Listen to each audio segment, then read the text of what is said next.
Homage to the Venerable Monk Liao Ming.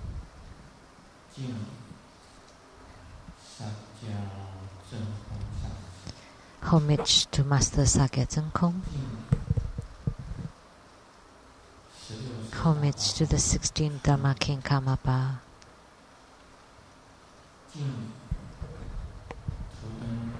And homage to Master Thubten Tarji.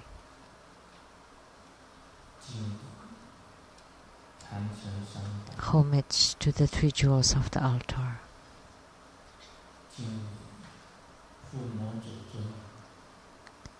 Homage to the main deity of Homa, of the Vajradhatu and Dharma Dhatus, the Vairocana Buddha, the Great Sun Buddha.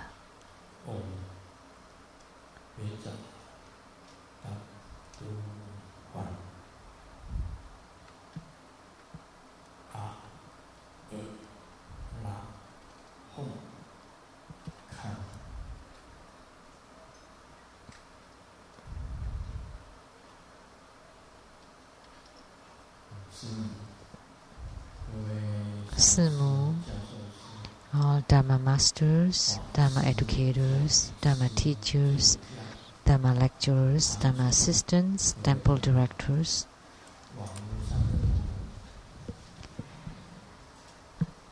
all disciples present here as well as over the webcast, and our guest of honors today, the Chief Secretary of Taiwan Government, Mr. Cheng,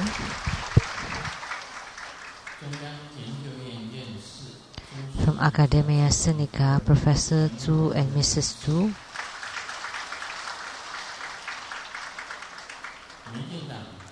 from the DPP Party of Tainan City, the Chief Director, Mr. Tsai, from National Seng Kung University, WE Professor, Dr. Wong,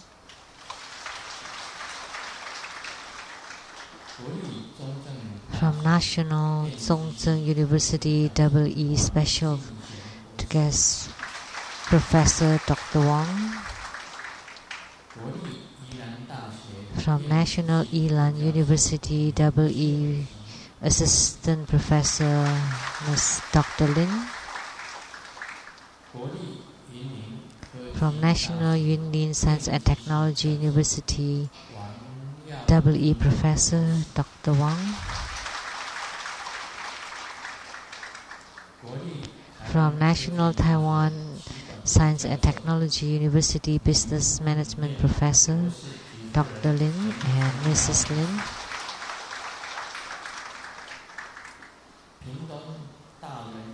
from Pingtung Daren Science and Technology University,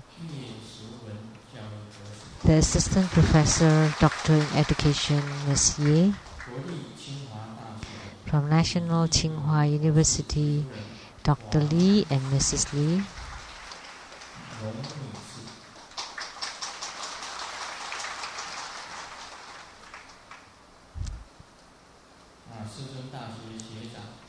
and a senior from His Holiness Alumni, who's also the Assistant Professor of the Survey Engineering Department of Zhongzheng Institute of Technology, Professor Sen,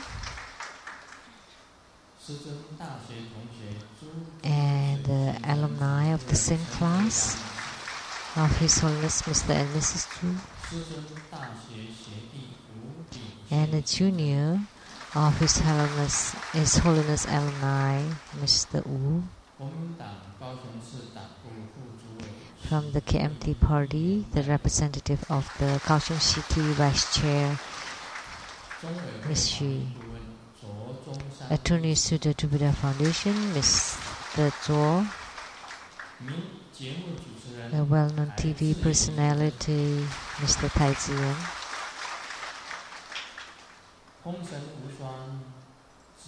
producers for the Feng Song Wu Shuang, executive producer Mr. Lee,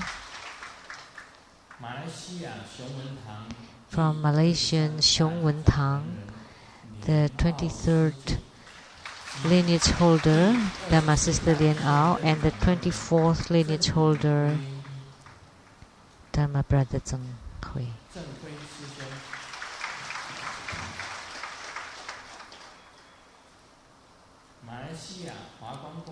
And from the Malaysian Lotus Light Charitable Society, the director, Master Lien Zi, and 70 of the members.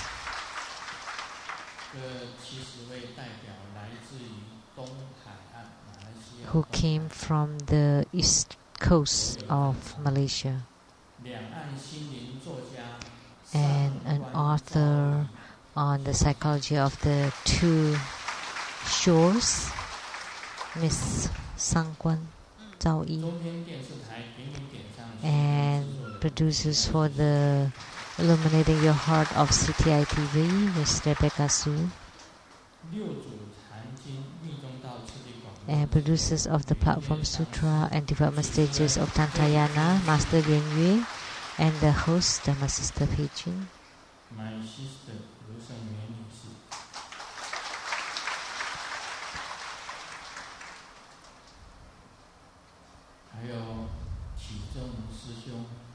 And Dharma Brother Qi Zong and his mother.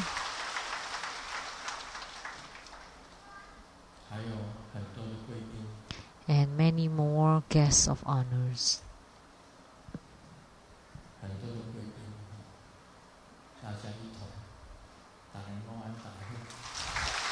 And all of you and all the guests of honors, good afternoon. How do you do? So today we had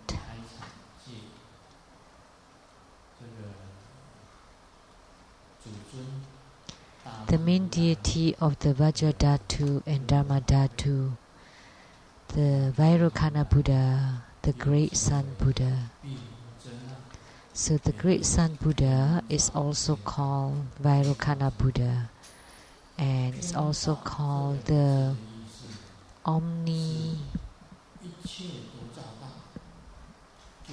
Shining Vajra, which means that he radiates upon everywhere and everyone. So why is he called the Great Sun? Because we use the sun as a symbol, like the sun that shines upon everywhere. But actually there are places that the sun cannot reach, but there is no other thing that can represent. So that's why we call him the Great Sun Buddha, or the Great Sun Tathagata. So it's omni shining. So it's shining everywhere, the Vajra's name. I've been to Xi'an and to the Qinglong Temple, the Green Dragon Temple, and there was the old monk Hui Guo, where the old monk Hui Guo and Kukai or Kobudaishi, they had the statues of these two people, Hui Guo and Kobudaishi. And there was a tower there that's called the Looking Out the Sea,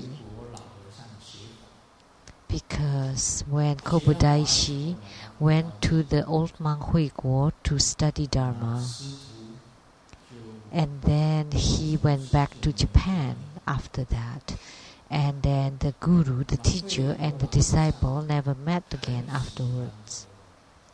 And the old monk Hui Guo really liked Kukai or Kobudaishi, right? Kukai.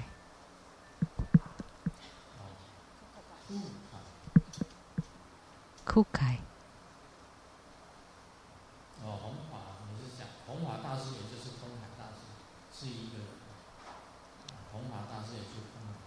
So Kobudaishi, the same as Kukai. So at that time in Japan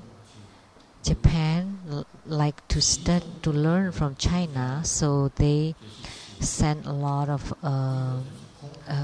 convoys or messengers to China to study. And one of them was Kobudaishi, and he went all the way to Xi'an. And he studied Tantric Buddhism from the old monk Hui Guo. And there were others. One of them was called the Chuan Jiao Great Master.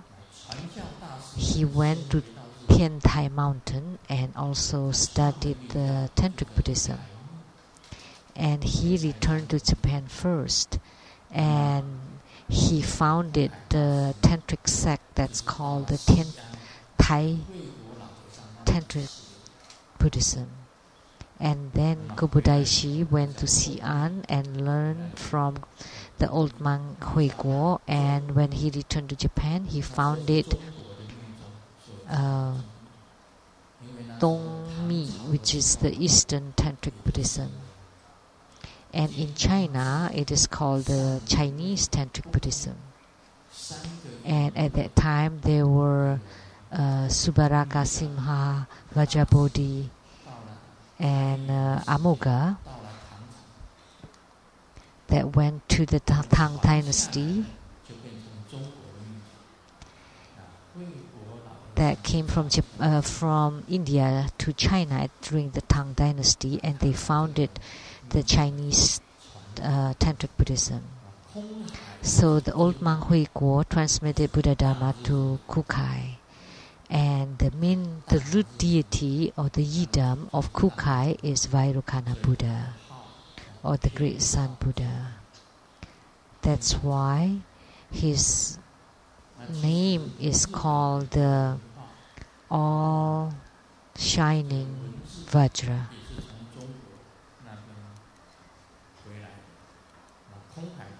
So there are many masters that went to China and returned. So Kobudaishi brought back the writings and the culture of China back to Japan.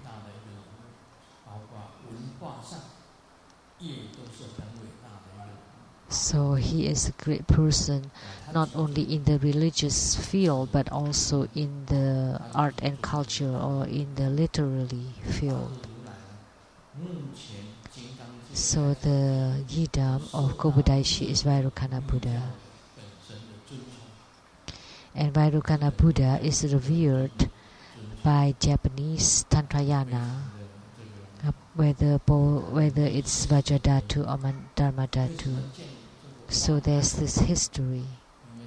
So why was the tower of looking out at sea was built? Because when the teacher was longing for his disciple, he would climb up the mountain and look out to the ocean. Actually, in Xi'an, it was not by the sea. But actually what it meant is it was looking out toward Kobudaishi. So even the teacher could miss the disciple, and the disciples could also miss the teacher. So this is quite amazing. And just now I also mentioned Akalanata, who is highly revered in Japan or in Japanese Tantrayana, because he is an emanation of Vairocana. So Akalanata is an emanation of Vairocana. So why are they Vajradhatu and Dharmadhatu? So now let's first talk about Dharmadhatu. Dharmadhatu is about the cause, and Vajradhatu is about the result or the fruit. So Dharmadhatu is the emanation of the concept, and Vajradhatu is the emanation of the wisdom.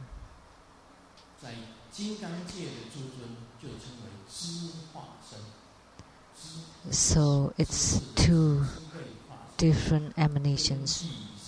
One is concept emanation, the other one is a wisdom emanation. So one is about the cause, the other one is about the fruit or the effect. And in the Dharmadhatu and Vajradhatu, there are many deities, many Buddhas and Bodhisattvas, and Herukas, and Dhamma protectors, and Dakas, Dakinis, and all the celestial beings are included in the Dharmadhatu and Vajradhatu. In Tibetan Tantrayana, it's rather rare, but in Japanese Tantrayana, it's very common. It's easily found. So, whenever we encounter the Japanese Tantrayana, you come across Vajradhatu and Dhammadhatu. Or the temples in Japan, there are lots of statues and Dhammadhatus and Vajradhatus, or presentations of them, but rarely found in Tibet. So Kobudaishi was truly great. He built 88 spiritual centers in Shikoku. Grandmaster's been there, and in one of the temples there, Kobudaishi had his calligraphy there on the plaque. And when the disciples saw that, they recognized that's what like Grandmaster's writings or calligraphy. It's exactly like Grandmaster's Chinese calligraphy. So Grandmaster has lived in Japan before. I had once been born in Japan before. That left me a great impression. It's not Kobudaishi, but it's called Dasen Omori, Thailand, son, and my wife. This came out from my memory. These names.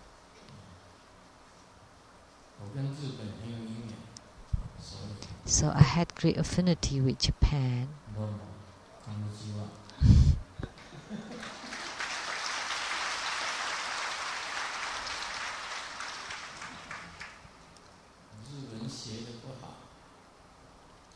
My Japanese is not that good, but I learned one statement, Aishiteru. I love you. Aishiteru. I love you.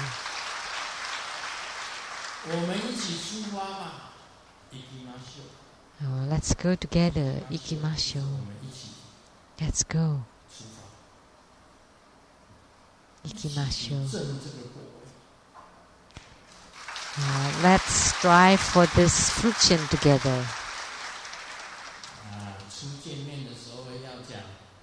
When you first meet, you would say Yoroshiku.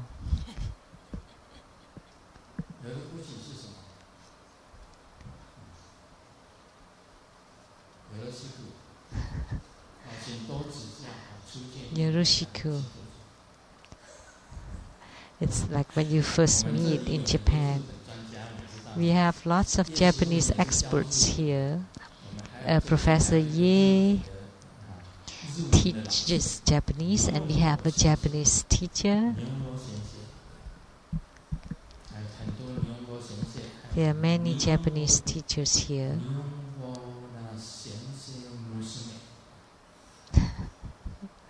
Also a female Japanese teacher.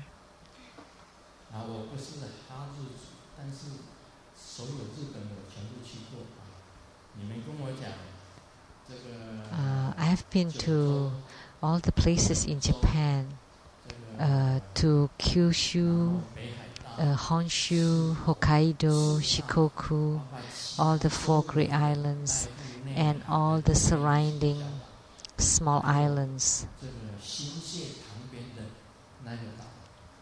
And that island next to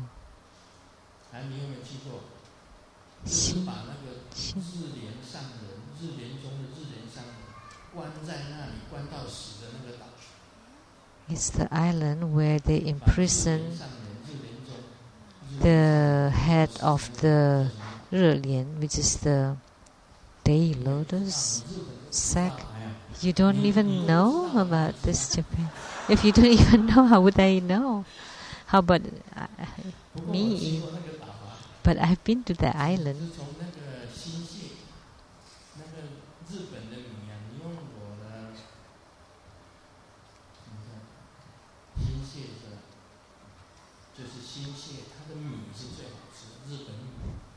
Xinxie, which is, they have the best rice there. Let's not talk about Japan too much. Let's back to the point. But because of this deity, Vairocana Buddha and Akalanata, who are highly revered by Japanese, and they are the main deities there. Kami-sama is like gods or deities.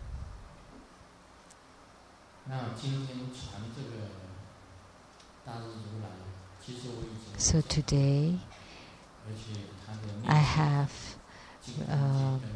transmitted Vairocana Buddha Dharma before, and the mantra chanting practice of both the Vajradhatu and Dharmadhatu of Vairocana, and you can follow the procedure. There are 2 mudras or 3.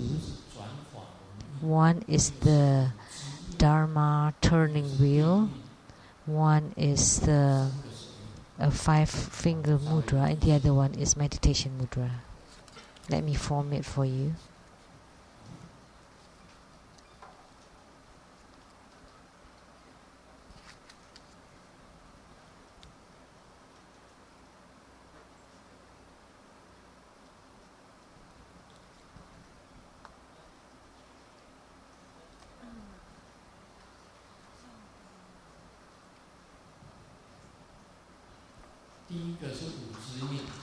The first one is the 5 wisdom mudra.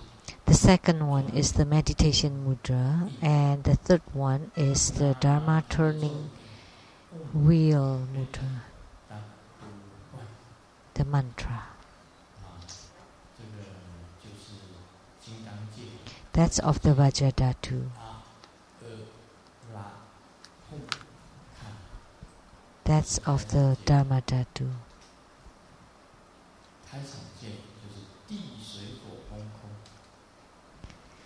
So the Dharmadhatu is of the water, earth, water, fire, wind, and space.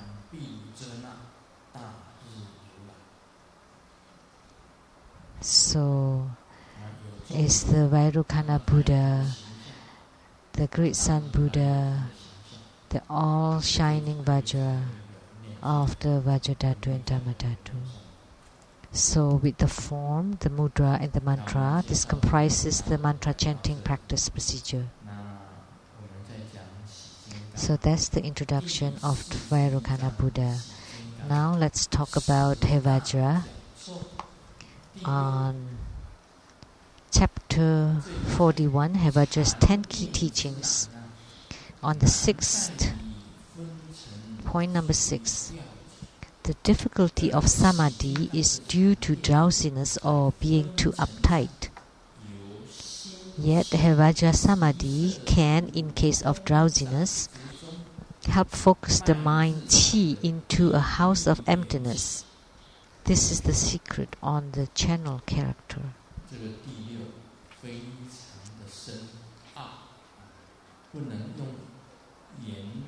In case of being too uptight, focus the mind qi on the left and right cement and blood channels. This is very important. Point number 6, this is very profound and very deep.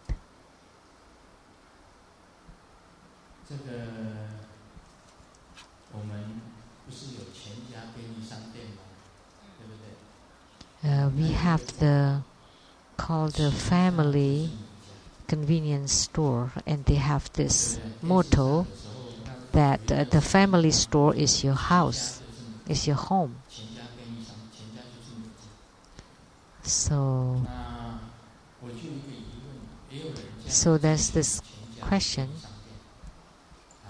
So someone went to the family convenience store and ate a sandwich, drank milk,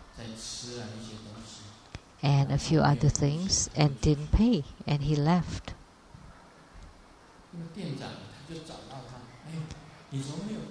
So the storekeeper asked, "How come you left without paying?" "Because it's my home. Why do I have to pay?" "Because if it is my home, then I don't have to pay." "How could it be your home? This is family store." But Yamoru, they said that the family store is your home. So there is a discrepancy here in the language.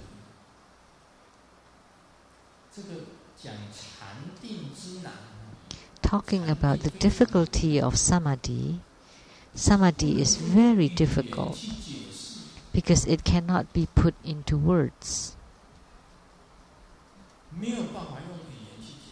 It's impossible to describe using words.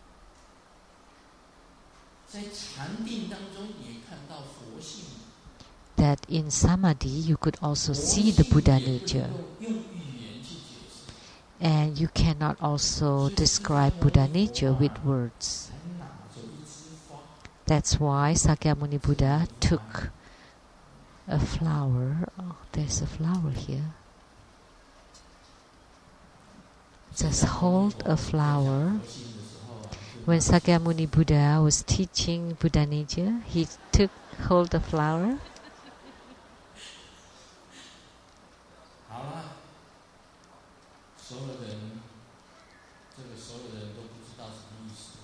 And nobody understood what it meant. Oh no. Only Mahakasyapa smiled. He understood. That's why he obtained the lineage of Zen. This samadhi is very difficult, and Buddha nature is impossible to describe. The Guru said, a single palm, so a single palm clapping, how could it be possible? Because you need two palms to clap, which means it is impossible to create sound with it. That's Buddha nature. And that's samadhi. Even samadhi cannot be described. It's very hard to describe because it has no form, no taste, no colors, no look, no appearance, nothing. Only then it is called samadhi. Only then it is Buddha nature. So Grandmaster said,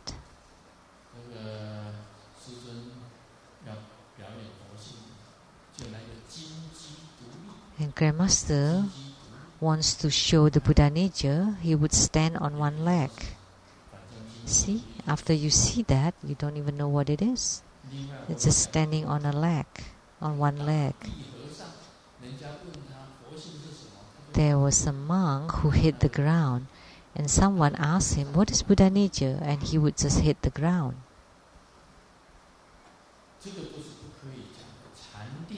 So these are all cannot be put into words. So samadhi is very hard. How hard? It's hard to be put into words. Once you say it, then it's not right. It has no time nor space.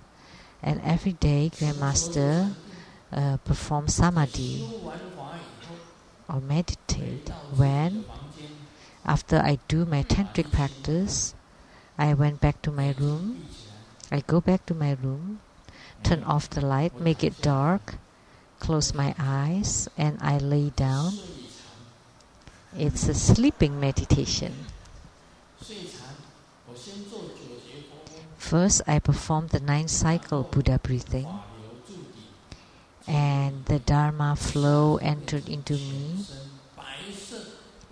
And in a moment, the whole body becomes clear white and empty. And I don't even know where I am. And I don't know where I go. And I don't think of anything. And when it's time for meals, Simu would turn on the light and I open my eyes. Oh, it turned out I'm in my room. And in between,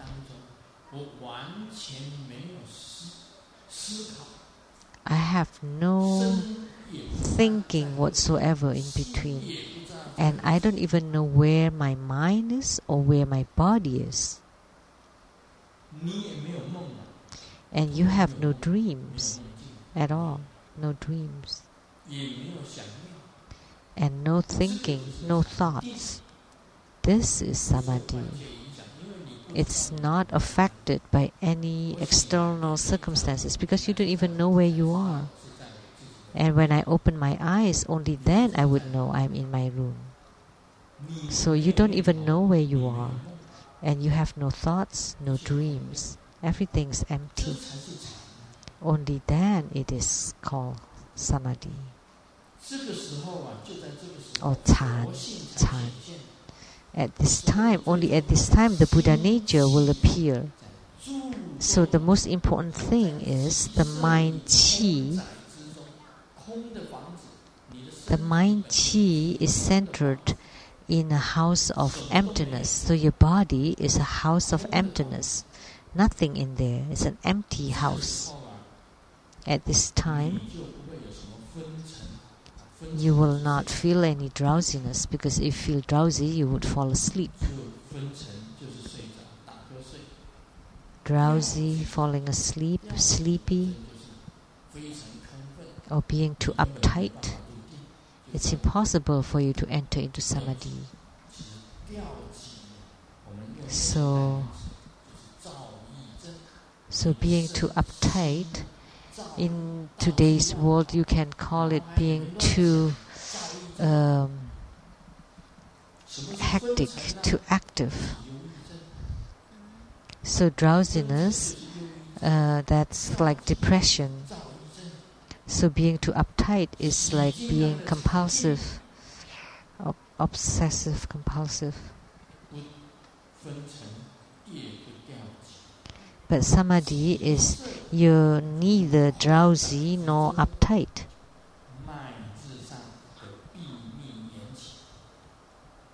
So this is there is a character on your channel, and that's the Kong, which is the empty or void. That becomes the original qi. That has no form, no color.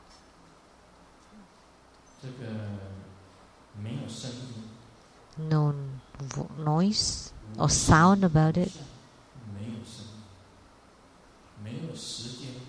No appearance, no time, no space. That would be the true samadhi. It's very difficult.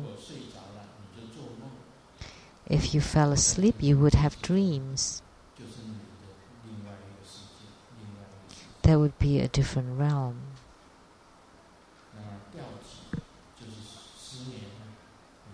So if you're uptight, then you would not be able to fall into sleep, and your mind keeps turning. And dreams are between drowsiness and uptight.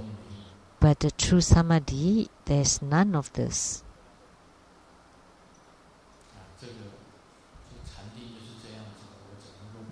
So samadhi is like this. That's all I could explain about it.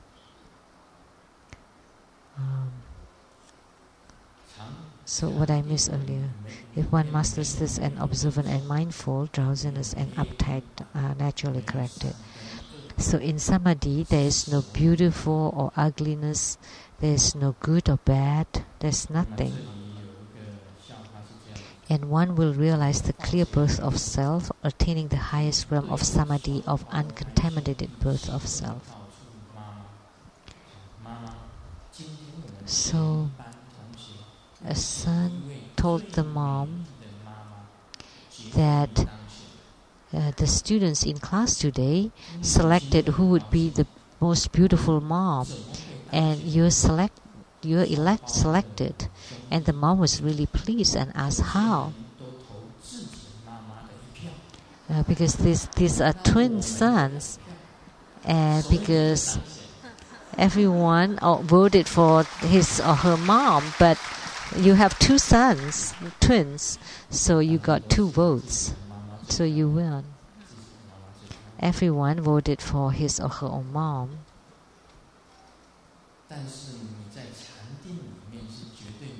But in samadhi, there isn't anything that who is most beautiful. You cannot even fathom beauty and ugliness. And it's hard to have a standard of fixed concept about it. Why? So think about it. When your wife is going out and dressing up to be very beautiful, put on makeup, just like this movie star or the singer, and you find her to be really beautiful, especially under the candlelight, during the candlelight dinner. Oh, it's so beautiful. But then after coming home and sleeping, and the next morning, and when you see her the next morning, you thought, oh no, is this a ghost here?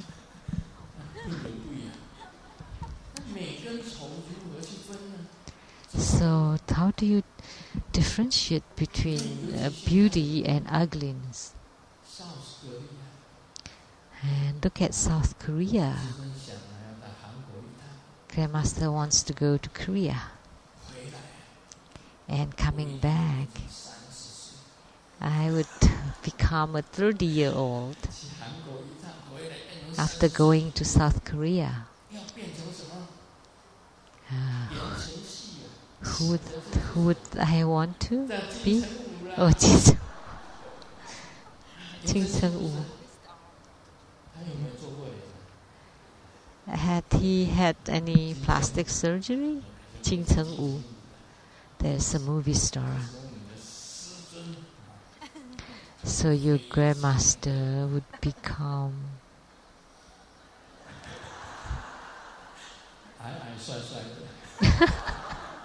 short and handsome, not tall and handsome. So beauty and ugliness, there's no differences. If you just go to South Korea,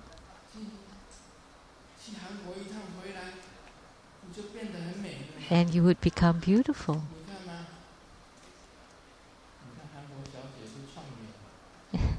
Look at the Korean girls.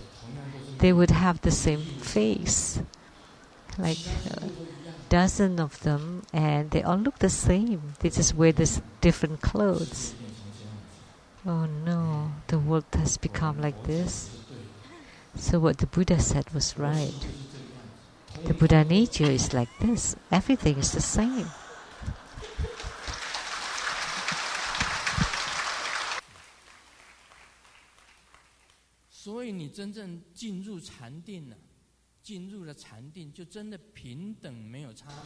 So when you're in meditation, there is a true equality and there's no differentiation at all. So if you truly recognize your own Buddha nature, then you would know that all the myriad things of this world They're all just a phenomena of a moment, and they're all a false, illusory thing. But the true face is like what the Buddha said, that there is equality and no differentiation at all. In order to be in samadhi or meditation, you have to have a mind of equality. Otherwise, they're all just nonsense. Because if you have no mind of equality, it is impossible for you to enter into samadhi. If you're worried, if you have afflictions, how can you enter into samadhi? If you have emotions and feelings, how could you enter into samadhi? You have to take out your emotions and feelings and all your self or ego to be taken, your afflictions, your troubles, your worries. Why would one have afflictions? Because there is self. If there is no self, you have no afflictions anymore. Suffering, emptiness, impermanence, no self, nirvana. Nirvana is also called the Dharmasila. A lot of people ask their master never to enter into nirvana. What is nirvana? Now I like to ask all of you, what is nirvana? Masters, you have the greatest wisdom. What is nirvana? Say it. Tell me. Share it with me. So you've learned, you study for a long time. Do you know what nirvana is? No birth and no death. It's called nirvana.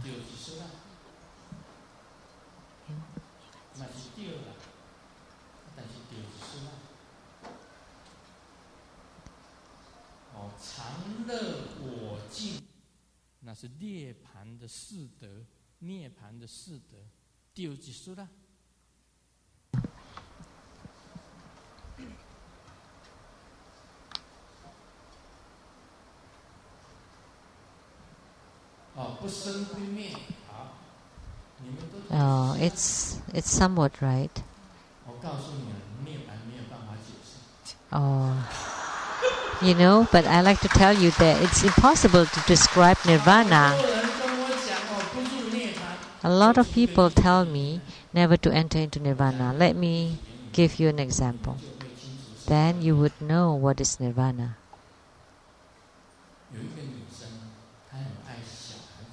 There's a girl that loves children. And finally, this woman gives birth to a son.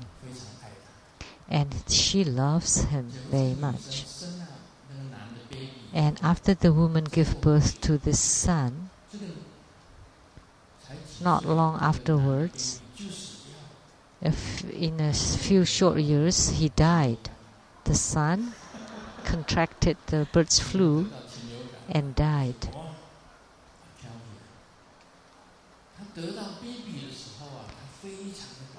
When he get the son, she was very happy every day.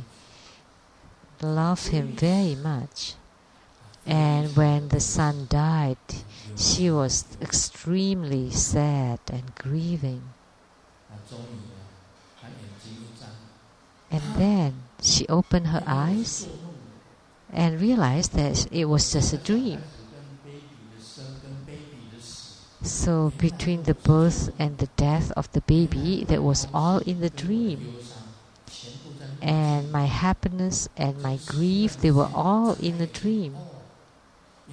So when all of a sudden she opened her eyes and it turned out all was just a dream. And because it's a dream, it's no big deal. It's no problem. So she didn't feel happy nor sad. So I like to tell you, this is nirvana.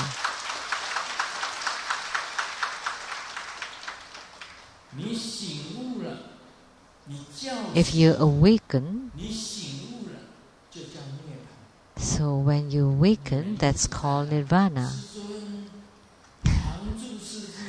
You keep saying, exclaiming, please stay continually in the Saha world, never to enter into nirvana. So you're telling me never to wake up? Oh, that's too much. You ask me to be in the dream all the time? That's too much. I'm the awakened one. I'm a truly enlightened one. Once you're enlightened, there isn't anything called nirvana or reincarnation. Nirvana and reincarnation do not exist for them. Let me tell you another thing that perhaps you never heard of before, or maybe you have. Things related to nirvana and reincarnation. In one life, Padma Kumara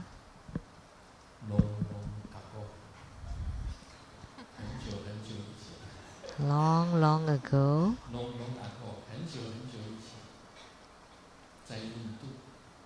Padma Kumara descended in India, and it was a very beautiful lady. Very beautiful lady.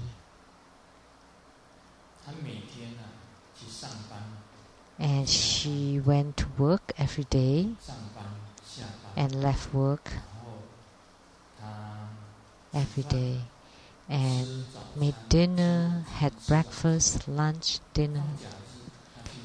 And during holidays, vacations, she would travel. So her life consists about work, vacation, and then breakfast, lunch, and dinner. And she felt this is not right. It's meaningless to live like this all the time. So she wanted to renunciate, to leave the mundane world. And she became a nun, shaved her hair, and went to the temples and became ordained. And after she became a nun, she did all the ordained work, which is reciting sutras, reciting mantras, reciting Buddha's name, and every day cleaning, changing the offerings, incense and lamps, and do all the Dhamma work. And after a while, she found that this is becoming a routine. Every day is the same. And all of a sudden, she got an inspiration from the Buddha. You should marry a prince. In India, there were many kings, and asked her to marry a prince. So the nun left the ordination and became a laity again, this Padma Kumara. So she got married to this prince, and she was beautiful, so the prince loved her and married her, and she gave birth to a child, and the name of the child is Wuzo, which is like Asanga Bodhisattva. So Asanga Bodhisattva is the child born by, which is Asanga, which is the first patriarch of the Yogacara, consciousness only school. And then she heard again that you should leave this prince and find another handsome man and marry him. So she went to find a tall and handsome man and married him. And she gave birth to a second son. And the second son is Siqin. It's Vasubandhu. So her two sons, this emanation of Padma Kumara, one is Asanga Bodhisattva and the other one is Vasubandhu Bodhisattva. So they are brothers of the same mother and different fathers. So think about it. This nun, did she commit a crime, a sin? Of course. She became a nun. First she renunciated and then became a nun and then left the nunhood and got married, not just once, twice. But she gave birth to two bodhisattvas. One is Asanga and the other is Vasubandhu. So the future reincarnation, how would it be? But that nun, do you know that that's Padma Kumara?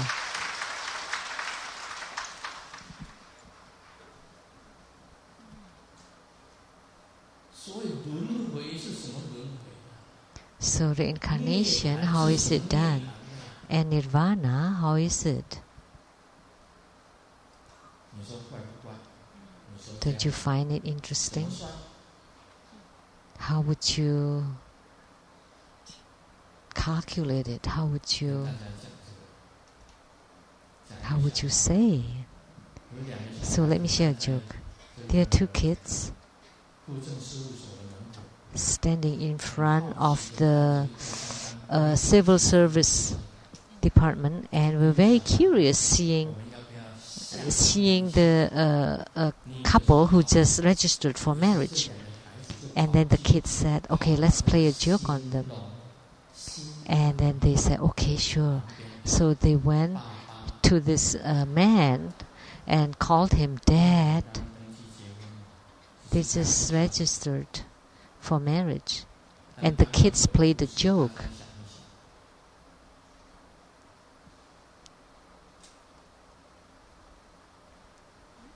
But think about it. So isn't that very special? That reincarnation is impossible to be deduced, and also nirvana is impossible to be deduced.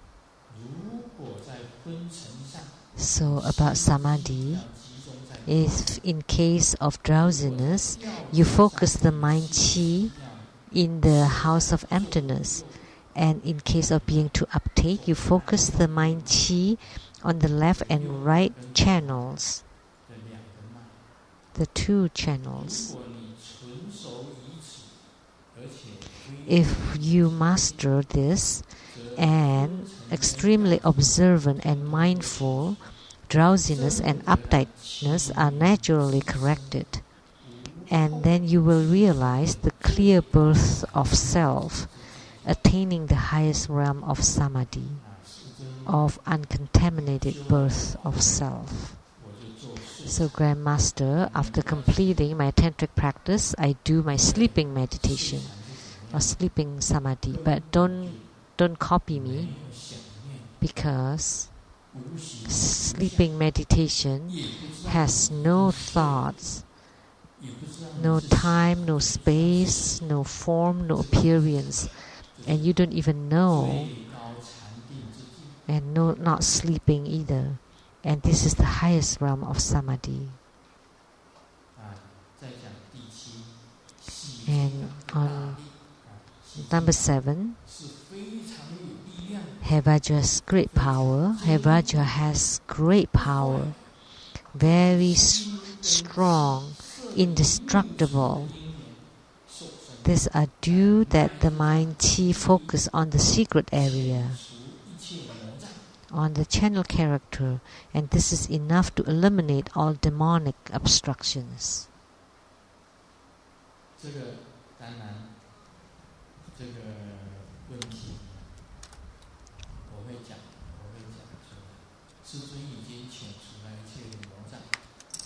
So I like to say that Grandmaster has eliminated all the demonic obstructions. So like the Raksas, Yaksas, meat-eater demons, Yama demons, and cannot be caught by them, or all the other wild beasts or weapons, swords and knives, and we have teachings for the best kind of protections. So if I don't explain this, you would not know why Hevajra has the greatest power and strongest and indestructible.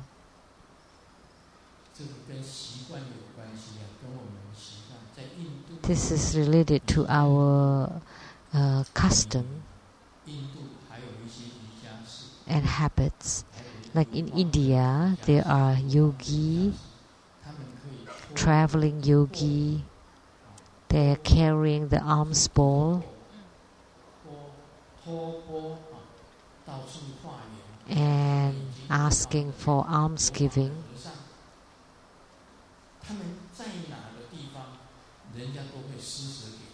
So wherever they ask, they would be given. So if they are yogi or they are monks, then people would give them alms. And it also works in Thailand. If you take out your alms bowl, people would give you something. In Taiwan, it works halfway. Some people would be compassionate and give you a little bit, but some people just ignored you completely. This is a matter of custom. If you go to America or Europe, so the traveling yogi or the homeless from India carrying an alms bowl in America or Europe and asking for food, that would be impossible, because they don't have such a custom giving food to people or money. That would not exist there. So it's a matter of custom. So today you're ordained and you go around asking for food. It's very rare these days in Taiwan.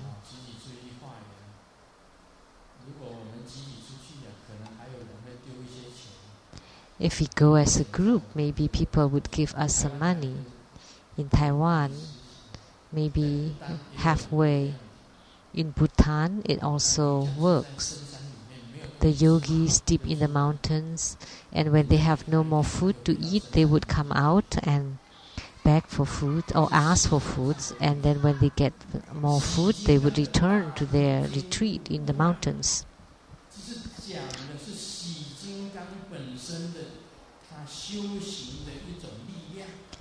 So the power, the strength and indestructibility of Hevajra shows the power of his spiritual cultivation.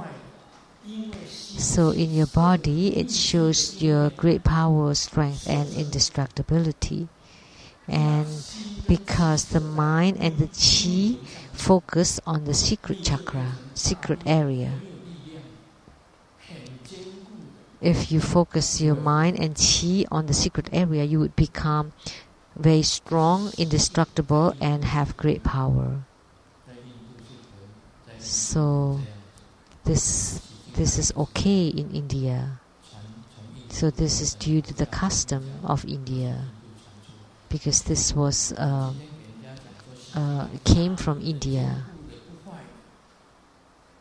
So if you say that Hevajra has great power, strength and indestructibility, the Taiwanese would not know. But actually it's in the secret area. If you practice until you don't leak even a drop,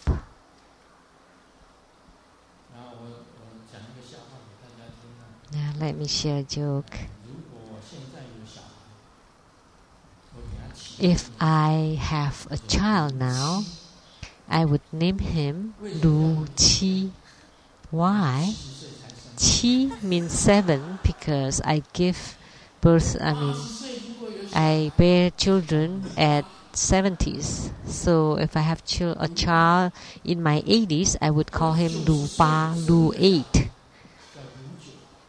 Or if I have a child in my 90s, I would call him Lu Jiu or Lu 9.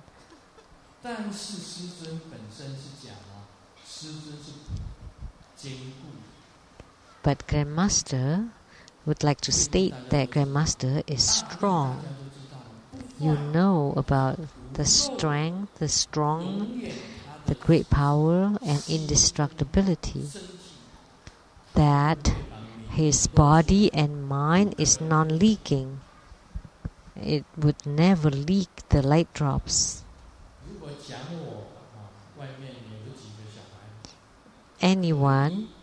If anyone says that I have a child anywhere, then you can check their DNAs and then you would know that Grandmaster has great power, strength and indestructibility.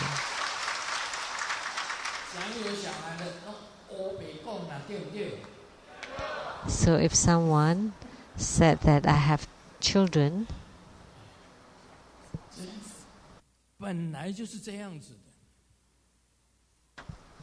that's nonsense. So in spiritual cultivation, you would be able to gain this. So as long as you know that in the secret chakra you have great power, strength and destructibility, all the ghosts and the gods would be afraid of you. So in Bhutan there is the divine madman. What is he called?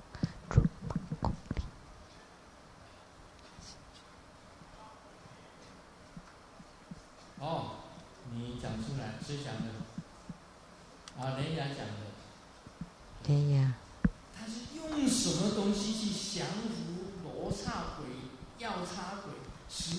So what did he use to subdue all the yaksa, raksa, even the demons, the yama demons?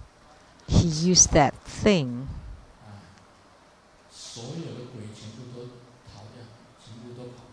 Trukpa Kungli of Bhutan. And then all the ghosts would run away.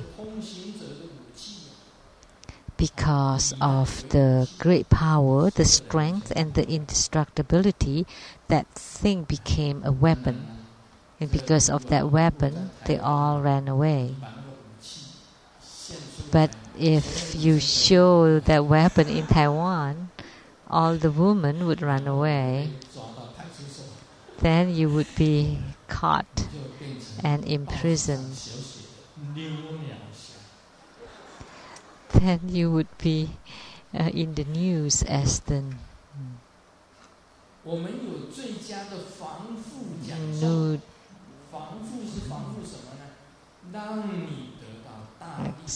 exhibit. So this protection is that so that you become this body and mind are indestructible. That's number 7. This is okay in India or deep in the mountains. It's not allowed in Bhutan, only for the divine madman.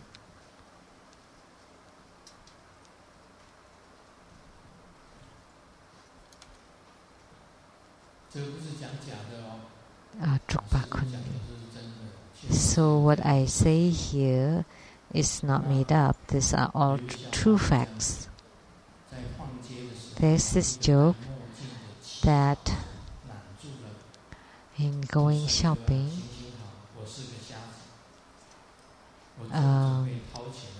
there was a beggar that asked, talked to the couple and said, I'm a blind person, why don't you give me something? And then The wife kind of nudged him and said, "No, he's not blind." So he asked, "So is my wife beautiful?" And the beggar said, "Beautiful." And then he said, "Oh, he is really blind." So Grandmaster doesn't made up words or tell lies. That the Vajra's great power, strength, and indestructibility are real facts. And if you had the fruition of Vajra, you are truly like this, whether for 2 years, 5 years, or 10 years. Who can prove this?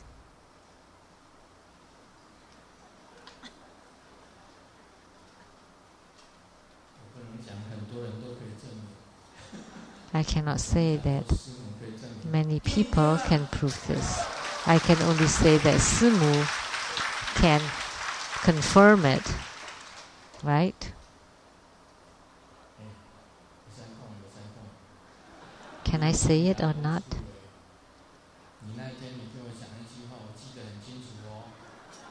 You said that the other day. You said, I remember it clearly. You said I would never be able to leave you.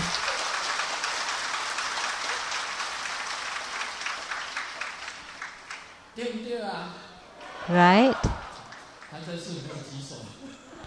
She didn't raise her hand this time.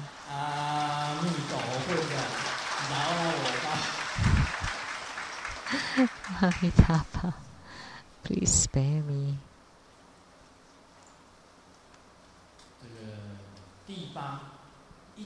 8.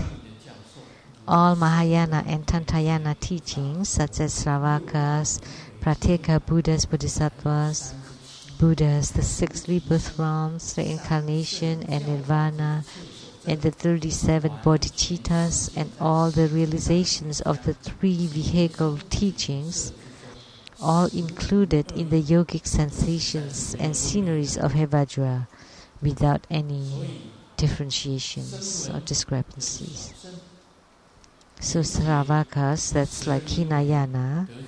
The Pratyeka Buddhas is enlightened due to the 12 causes and conditions. Bodhisattvas, the great vehicles. Buddha, Mahayana, Bodhisattvas and Buddhas are Mahayanas. The 6 rebirth realms and incarnations. And Nirvana, the 37 bodhicittas, and all the realizations of the 3 vehicles teachings. So what is Hinayana? So the precepts of Hinayana is never to harm others. And not to harm others and help others. That's the precepts of Mahayana. That's bodhisattvas, the precepts of bodhisattvas. So for Hinayana, never to harm others. So some people say, if they practice Hinayana Buddhism and they harm others, that's not right. But if you don't harm others and you help them, that's Mahayana Buddhism. And then the Vajrayana, that you view everything as pure, as clean. That's Vajrayana.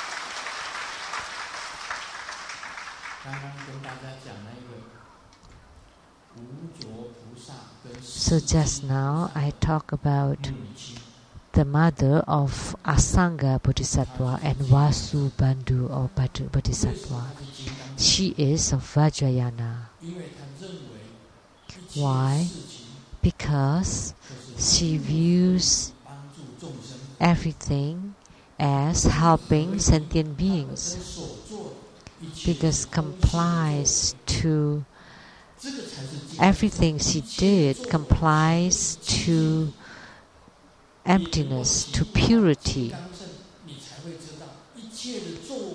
So the conduct of Vajrayana is pure. Because everything is pure, that's why it is empty nature. So everything is considered pure in Vajrayana.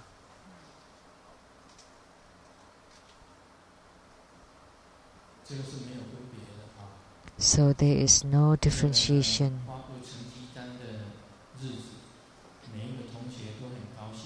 So on the day where they get report cards, all the kids, all the students were happy except A. And then the teacher asked A, what happened? Your report cards were very good. And then A said, Mom set the goal for me that it has to have a score of 90, otherwise you cannot go home. But your grade is 99. But A said, but Mom said it's 90, not 99, so now I cannot go home.